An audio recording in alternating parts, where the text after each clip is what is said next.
What's up? What's up? What's up? It's that time of the show where we kind of give a shout out to our sponsors. The sponsor today is Anchor. Anchor is everything you need to create your own podcast. You can use Anchor to distribute your show. They'll kind of get it out for you. And all you have to do is do it from your cell phone or your microphone, however you want to do it. But if you want to get your voice out there, if you want to talk to the people, there's no better place to do it than Anchor. So download the app, Anchor, or go to their website, anchor.com. It'll distribute your podcast on all platforms. So again, Anchor. Yeah, what's up? What's up? You Can't Play Boxing Podcast. Back again. Another episode. Wow, it's going to be a quick one, though. Just wanted to tap in with y'all real quick because, it's the end of the year. So before I even get into everything, for real, I want to say shout out to everybody who's been listening for the past 3 years. We made it through 2021. I appreciate everybody for listening to the podcast. Happy New Year to everybody. Before we get into it real quick, like I said, it's going to be a quick episode, really. It's just like a quick hitter. We're going to talk about some of my year-end awards, you know what I'm saying? So I'm going to go over that. But before we do that, let's go into some of the house cleaning real quick. So number one, check us out on Instagram, you know what I'm saying? Check us out at You Can't Play Boxing Podcast. Well, at You Can't Play Boxing, that's UCANTPLAYBOXING. And also you can check us out on our new website. I'm gonna drop that top of the year. It's pretty much 95% done. So I like it. Think y'all like it. And shout out to Jay who did it, you know what I'm saying? Another thing too, check us out on our YouTube, which is You Can't Play Boxing. Check us out on Twitter, which is You Can't Play Boxing. So we got all the house cleaning out the way real quick. And like I said, we're going to kind of get into some of the year-end awards, you know what I mean? The first award we want to talk about is Prospect of the Year. So for me, top prospect of the year was, coming out of Ohio, top heavyweight prospect under the top ranked promotions managed by Jay Prince. I'm talking about Jared Anderson. You know what I'm saying? Jared Anderson is 11-0, 11 knockouts. Also, Jared Anderson, he's real, I think Jared Anderson's like, 6'3", 6'4", 245 pounds, I think. Very big guy, got a tremendous punch. He was in camp with Tyson Fury as Tyson Fury was getting ready for that Deontay Wilder fight back in October. So, and the word is, Jared Anderson gave him some real good work, you know what I'm saying? And you can tell he's a heavyweight who puts his punches together, has pretty good movement for heavyweight too. But of course, with heavyweight, you never know. You don't know until they step up in competition how good he is. I think he's pretty good. I think top rank. I think over the next couple of years, they're gonna definitely try to have him do about 7-8 more fights before they probably put him in there as far as a title contention. So I think probably the next couple of years in 2024, we may see Jared Anderson. Of course, if he passes all the tests, you know what I'm saying? If he passes all the tests, I think by that time you'll see Jared Anderson popping through with a possible title shot. But he definitely has the talent. Definitely has the charisma, you know what I'm saying? Came to the ring in the Pimp C, you know what I'm saying? Pimp C a white coat with a hat, looking like Frank Lucas from 1970s, had the cane. So he definitely has personality. Excited for what he has coming up, So shout out to Jared Anderson. Shout out to the whole Jay Prince, managing little faction over there, Top Rank. So that's the prospect of the year, Jared Anderson. Next award we're going to do is Trainer of the Year. Trainer of the Year, to me, you got a couple, you got some good trainers, but I will say this, to me, in boxing, there's not a lot of, to me, the trainer pool is shallow than what it used to be years ago. You got some good trainers. I'm not going to say there's not any good trainers, but there's not a lot of great trainers to me. Back in the day, I don't want to sound like an old head, but, back in the day, you had Nazeem Richardson, you had Freddie Roach, you had Eddie Futch, you had Floyd Mayweather Sr., you know what I'm saying? You had Nacho Beristain out of Mexico. You had, there was a list of like top-notch guys, you know what I mean? And now, you have probably maybe, I would say 3 or 4 that I put on that level, I think Derrick James is a good trainer, for sure. I think Ronnie Shields is a good trainer, for sure. And I think my guy and of course, there's, Andre Rozier is good, Virgil Hunter is good. There's a lot of good trainers. It's some good trainers. I'm not going to say there's not any good trainers. But, my trainer of the year this year, he got a stable of guys. He got Frank Sanchez, who's going to be on that pay-per-view this weekend, who's a heavyweight, Cuban heavyweight, who's doing pretty good. He got Andy Ruiz, who former heavyweight champion, who he's rehabbing. He has, of course, Ryan Garcia. And, of course, he has the big guy, Canelo Alvarez. My trainer of the year out of Mexico is Eddie Reynoso, you know what I'm saying? So, Eddie, he has a good stable, seems to be pretty smart in and out the ring, you know what I'm saying, as far as his instruction and handling things. So, to me, it was a no-brainer. I don't see how you can have anyone else really as trainer of the year this year besides Eddie Reynoso. So shout out to Eddie, trainer of the year for 2021. You Can't Play Boxing Podcast Awards.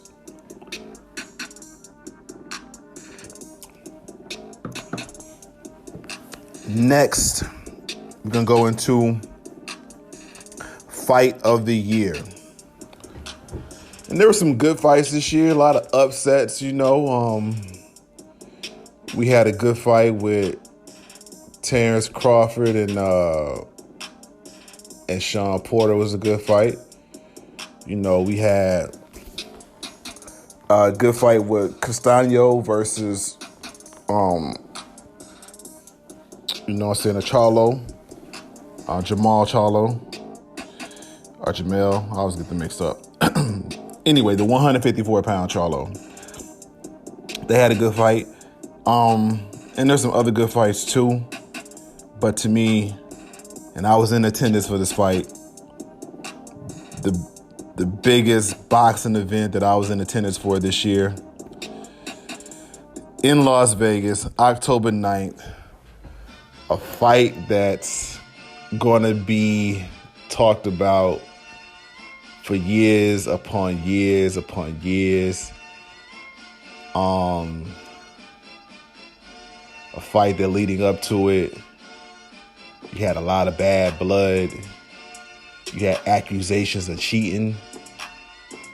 You had people wanting to go sign for another fight and not fulfill their contract obligations. I'm speaking about Tyson Fury. You had 5-minute stare downs with no talking. You had the people in their camps going at each other. You had glove gate, you know what I'm saying? All of those things mixed together brought us to October the 9th, where we truly saw an epic fight. And I know hindsight, some people trying to downplay this fight.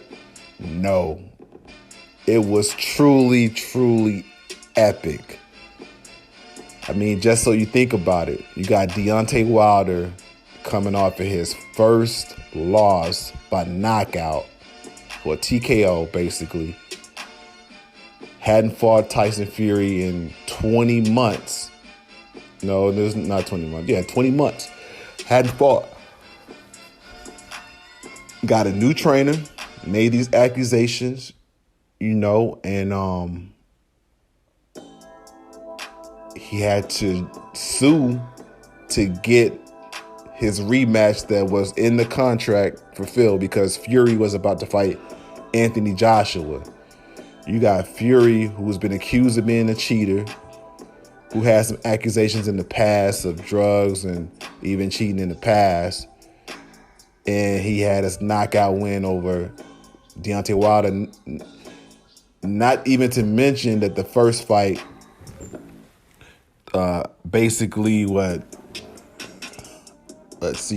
years ahead of time, 3 years before, went to a draw.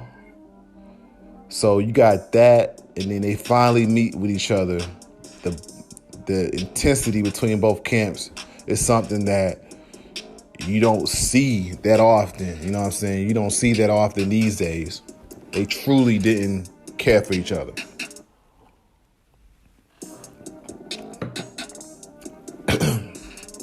And so when they got into the ring, after all that buildup, you know what I'm saying? All of that buildup, got to the ring October 9th.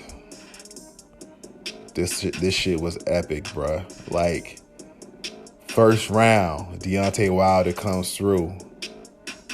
Now, mind you, I'm in attendance for this shit. I was looking forward to this shit the whole time. Deontay Wilder comes through. He has a new trainer, Malik Scott. You know what I'm saying? Former heavyweight contender. Malik Scott been saying we're going to have some different wrinkles. And you can see in that first round, Deontay Wilder had some different wrinkles. Went to the body with his jab. Kept Fury on his toes. Fury was trying to, calculate what was happening. You know what I'm saying?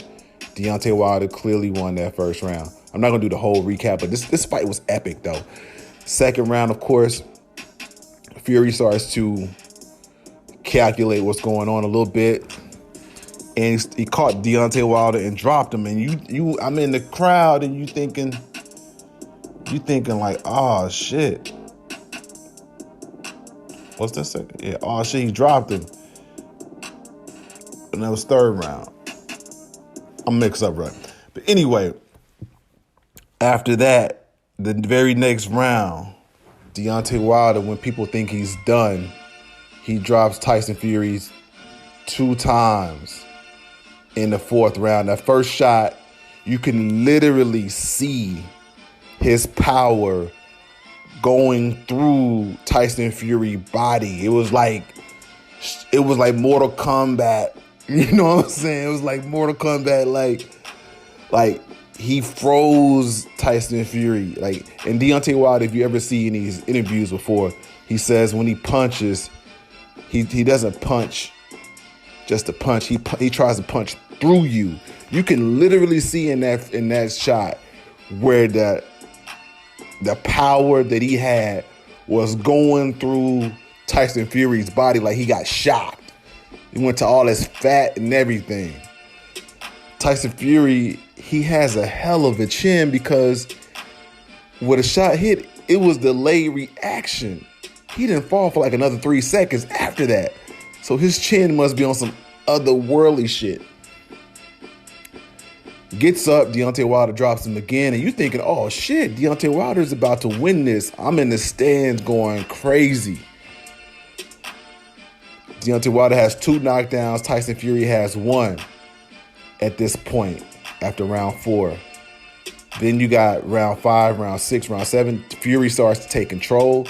And you're like, okay, but Deontay Wilder's still in this because he has 2 knockdowns, even though Fury has his 1. And as it's going on, Deontay Wilder's still coming back. Tyson Fury would win a round, the majority of the round, but then you think Deontay Wilder's done, and he comes back with some shots and some power where he has Fury on the ropes. You're like, how the fuck is this happening? Man, this shit is epic, bruh. You got to think about, if you in Deontay Wilder's shoes after he got knocked down the first time, he's thinking like, damn, I'm in the same position that I was in 20 months ago. Like, what the fuck is happening? And he didn't fold. He didn't get scared. He came back the very next round or two, dropped Fury twice. You know how much fortitude you gotta have to do that shit, to not fold? And Fury, giving him all credit too, after getting hit with that shot from Deontay Wilder, 99 out of 100 men, boxers, heavyweights, would not get up. That shit was like a cartoon shot. Tyson Fury had the presence of mind to take his time, even with all the lights are on, where most people would get nervous and fold. Tyson Fury had the presence of mind to take his time both times, got up, and then start to go back to his game plan. Round 5, round 6, round 7. And even through all of that, Deontay Wilder's he's losing, but he's coming back. He's not giving up. And he's giving it to Fury at different points of those rounds. In round 10, Deontay Wilder he's clearly fading. He has no more. Tyson Fury hits him, drops him, he hits him with a shot, drops him. The next round, Deontay Wilder's on fumes. Tyson Fury drops him for the final one. So 5 knockdowns in that fight. 9 knockdowns in the trilogy. 9 knockdowns in the trilogy. And Tyson Fury was knocked down 4 times out of these 3 matches and got up each time. There's not another heavyweight that Deontay Wilder, there's not another man that Deontay Wilder has fought that has gotten up 4 times after he's hit them with those shots. You know, not another person that's gotten up. And I want to give a super shout out for what Tyson Fury did, for what Deontay Wilder did. They laid it all on the line. They both wanted to win. They gave it their all. And this is something that neither one of them have to be ashamed of. It was a privilege for me to witness that live. And that's gonna be something I'm gonna talk to my kids and my grandkids about. You know what I'm saying, as I'm older. That's an all-time classic. So it was a no-brainer. Fight of the year, 2021, Tyson Fury versus Deontay Wilder 3 out of Las Vegas. Fight of the year. So we coming to the last award for this year. 2021 Fighter of the Year. Got some good candidates. You know, you can do Alexander Usyk. He won as undisputed champion. You could also do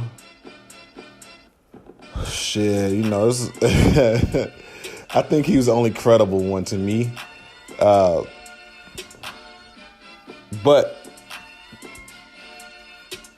my pick for 2021 Fight of the Year is the undisputed super middleweight champion. Clean out the division this year. And he just keeps improving. Is none other than Canelo Alvarez. He unified the division, the super middleweight. I don't know what else to say. He's a future Hall of Famer. For people who hate on him, hey, don't hate. Just watch greatness, you know what I mean?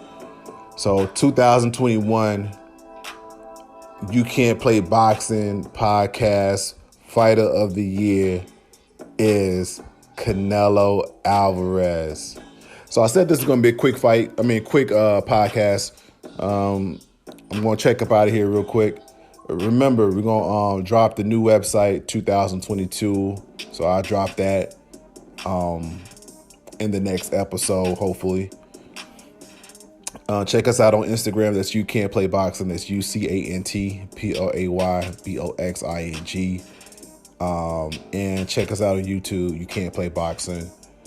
So until next time, I'm gonna come back real quick with a 2022 preview on what I would like to see. So this is gonna be 2 quick episodes. You got this episode, you got the 2022 preview episode, which is gonna drop soon too. So until next time, y'all, appreciate y'all for listening.